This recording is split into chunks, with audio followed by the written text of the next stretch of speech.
Voltaic cells are wet cells that convert chemical energy into electric energy. These devices use a chemical reaction, specifically an oxidation-reduction reaction, to create electricity.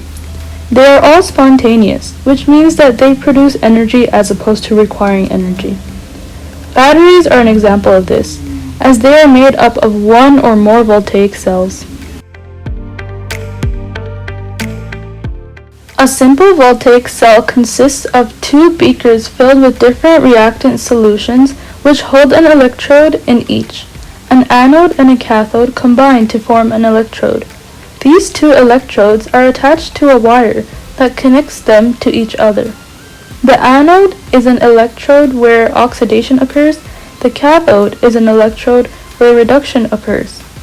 Electrons move through the wires from the anode to the cathode. Between the two beakers, a U-tube with both ends in each solution stands, which works as a salt bridge.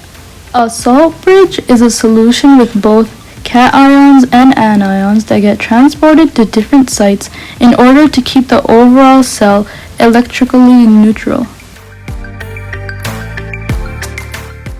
The purpose of this lab is to make a galvanic cell, which is another name for a voltaic cell. Throughout the lab, we investigate how this all works and compare the voltage produced by the different cells.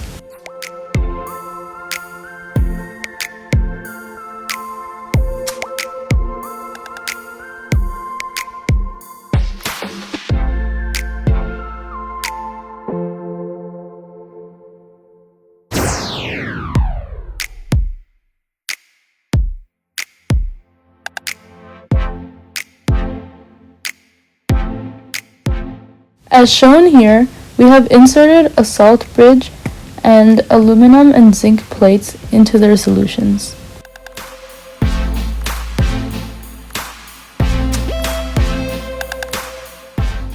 Next, we are clipping one end of the wire to each of the plates.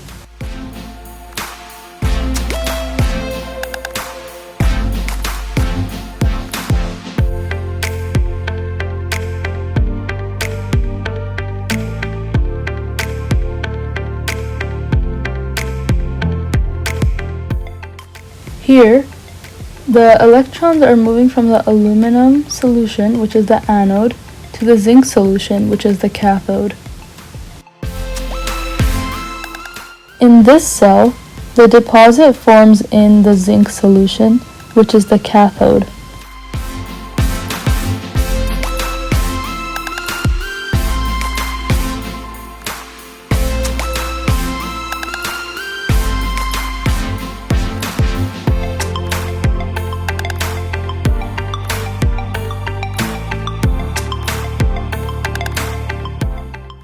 For this cell, the voltmeter gave us a reading of 0.22 volts.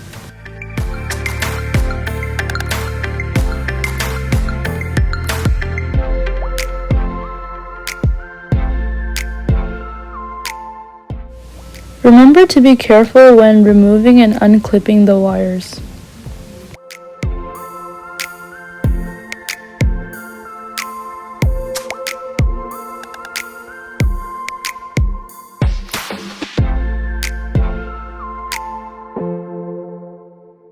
Now we are repeating the same process for the copper and zinc solutions, putting in their strips of metal. Now we are clipping one end of the wire to each of the plates. The electrons are moving from the zinc solution to the copper solution. The zinc is the anode and copper is the cathode. Deposit forms in the copper solution, which is the cathode. For this cell, the voltmeter gave us a reading of 0.65 volts.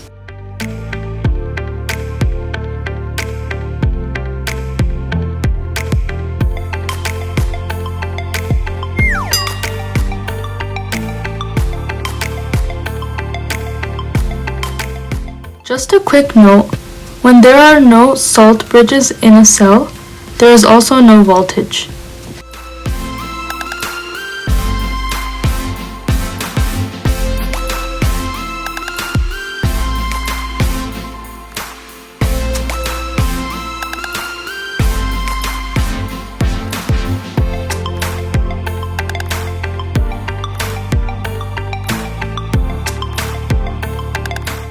As mentioned earlier, the salt bridge contains a solution with both cations and anions that get transported to different sites in order to keep the overall cell electrically neutral. It maintains electrical neutrality within the internal circuit, preventing the cell from rapidly running its reaction to equilibrium. Salt bridges are important because they keep and maintain the charge flowing through the cell. If the salt bridge is removed between the half cells, the voltage becomes zero, as the electrons produced at the anode would build up at the cathode and the reaction would stop running.